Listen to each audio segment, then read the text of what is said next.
Hi friends, welcome to Ethirneechal promo. இன்னைக்கு நம்ம எதிர்நீச்சல் சீரியல்ல என்ன நடக்க போகுது அப்படின்னு பார்த்தீங்கன்னா, அப்பத்தா எல்லா உண்மையுமே சொல்லிடுறாங்க ஈஸ்வரி கிட்ட.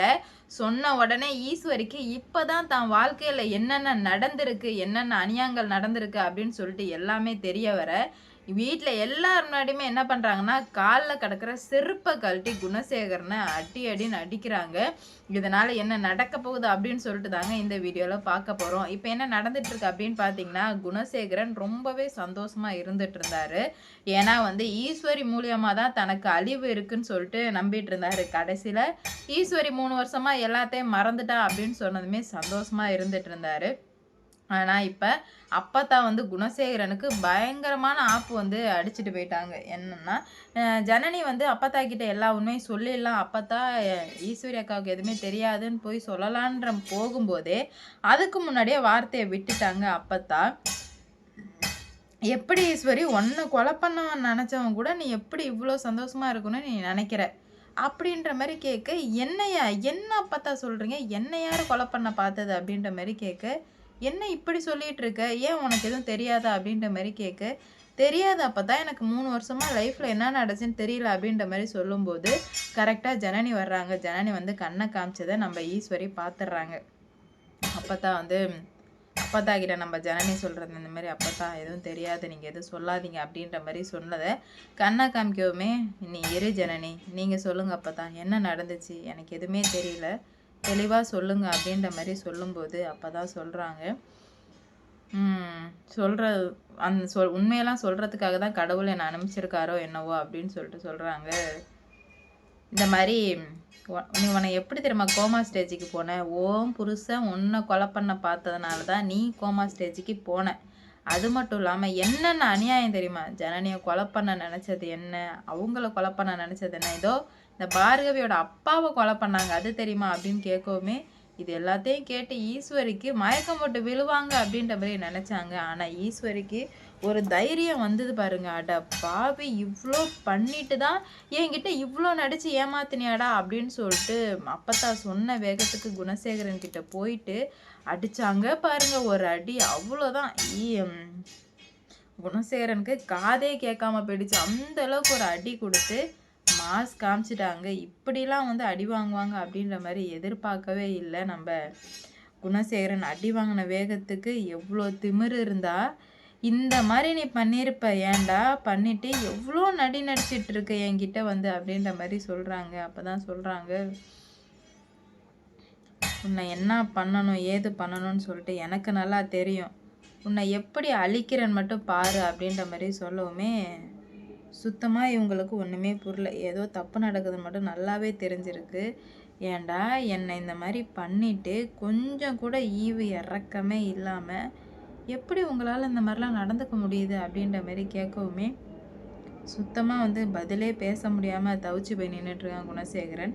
இந்த அப்பா சொல்கிறதெல்லாம் பொய் ஈஸ்வரி, நம்பாத அப்படின்ற மாதிரி சொல்ல, அப்பா தான் சொல்கிறது அனைத்துமே பொய்ன்னு சொல்லும்போது, சி வாயமுடு நாயே, இவ்வளோ பண்ணிட்டு கொஞ்சம் கூட மனசாட்சியே இல்லாமல் அப்பத்தா மேலே மறுபடியும் பழிய போடுறியே, உன்னை என்ன பண்ணலாம் அப்படின்ற மாதிரி கேட்குறதுக்கு, இல்லை இல்லை இல்லை, இதை நீ நம்பி தான் ஆகணும், உனக்கு வேறு வழியே கிடையாது அப்படின்ற மாதிரி சொல்லும்போது, எதை நம்பணும், நீ பண்ண ஃப்ராடு வேலையா பொறுக்கி வேலையா அப்படின்ற மாதிரி கேட்டுட்டு, இப்போயே நான் போலீஸ்க்கு போகிறேன், இப்போயே போலீஸ்க்கு ஃபோன் போட்டு உடனடியாக வர வைக்கிறேன் அப்படின்ற மாதிரி சொன்னதுமே பக்கு பக்குன்னு ஆயிடுச்சு. ஆஹா போச்சு, மொத்தமும் முடிச்சு விட்டாங்க, போச்சு போச்சு அப்படின்ற மாதிரி பயங்கரமாக கதறிட்டு இருக்காங்க. அவங்களுக்கு என்ன பண்ணுறதுன்னு சொல்லிட்டு சுத்தமாக புரியவே இல்லை.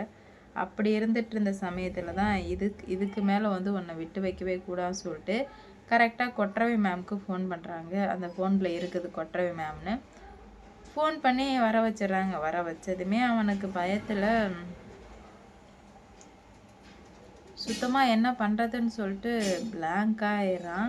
உன்னை என்ன பண்ணணும், என்ன பண்ணால் நீ திருந்துவன்னு சொல்லிட்டு எனக்கு தெரியும், உனக்கு மரண தண்டனை தாண்டா கிடைக்கணும் அப்படின்ற மாதிரி ஈஸ்வரி சொல்லவுமே, குணசேகரன் அப்பத்தா ஒரு அடி அடிக்கிறார் பாருங்க. ஏன்னா எல்லா உண்மையும் சொல்லிட்டல்லடி பாவி அப்படின்ற மாதிரி அடிக்கவுமே, இப்போ தான் நம்ம ஈஸ்வரிக்கு எல்லாமே தெரிய வருது. அப்போது நீ இன்னும் திருந்தலை, நீ வந்து நடிச்சுக்கிட்டு தான் இவ்வளோ நாளாக காலத்தை ஓட்டியிருக்க அப்படின்ற மாதிரி கேட்க, இல்லை ஈஸ்வரி நம்பு ஈஸ்வரின்னு சொல்லுவோமே, உன்னையா இதுக்கு மேலேயா நம்புறதா, நடக்காத ஒன்று, உன்னை இதுக்கு மேலே நான் நம்புவேன்ற மட்டும் தயவு செஞ்சு தப்பு கணக்கு போட்டுறாத அப்படின்ற மாதிரி சொல்கிறாங்க. உடனே நம்ம குணசேகரனுக்கு பயம் தாங்க முடியல. கதிர் வந்து அண்ணி நாங்கள் சொல்கிறத கொஞ்சம் கேளுங்க அண்ணி, அவங்க சொல்கிறதெல்லாம் பொய் அண்ணி, அவங்க சொல்கிறத கேட்டுட்டு எங்களை வந்து வெறுத்துறாதீங்க அப்படின்ற மாதிரி கேட்குறாங்க. இதுக்கு மேலே வெறுக்கிறதுக்கு என்ன தம்பி இருக்குது, இவ்வளோ பெரிய பாவத்தை பண்ணிவிட்டு அசால்ட்டாக வந்துட்டு என்கிட்ட நடிக்கிறீங்க, எல்லாருமே வந்து அப்படி நடிக்கிறீங்க அப்படின்ற மாதிரி சொல்லவுமே, இல்லை நீ நடிக்கணும்னு பண்ணலாம் நீ எதுவுமே அப்படின்ற மாதிரி சொல்கிறாங்க. இல்லை இதுக்கு மேலே உங்களை நம்பினா நீங்கள் என்ன பண்ணுவீங்க, எப்படியெல்லாம் நடந்துப்பீங்க அப்படின்ற மாதிரி நான் தெளிவாக புரிஞ்சுக்கிட்டேன், அதனால் நான் பார்த்துக்கிறேன் இதுக்கு மேலே அப்படின்ற மாதிரி சொல்கிறாங்க. ஆனால் சுத்தமாக என்ன பண்ணுறதுன்னு சொல்லிட்டு புரியல அவங்களுக்கு. நம்ம ரொம்ப பெரிய தப்பு பண்ணிட்டோம், இவ்வளோ தப்புக்கும் காரணம் நம்ம தான் அப்படின்ற மாதிரி அவங்களும் புரிஞ்சுக்கிறாங்க. அப்போ தான் வந்து ஜனனிக்கு நிம்மதியாக இருக்குது. எப்படியா இருந்தாலும் ஒரு நாள் எல்லா உண்மையுமே வெளியே வந்து தான் ஆகணும், அப்போ வந்து நீங்கள் இந்த மாதிரிலாம் நின்று தான் ஆகணும் அப்படின்ற மாதிரி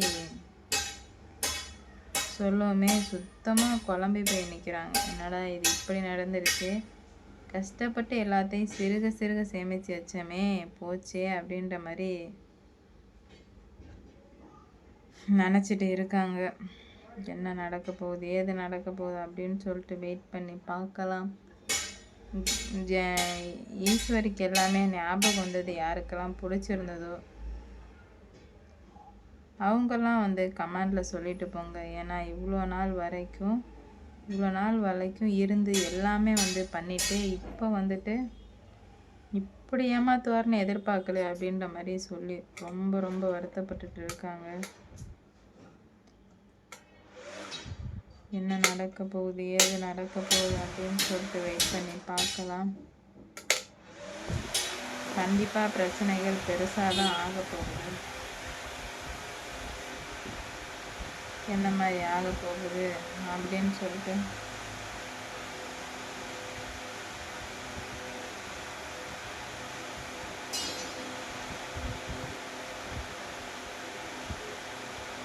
வெயிட் பண்ணி பார்ப்போம்.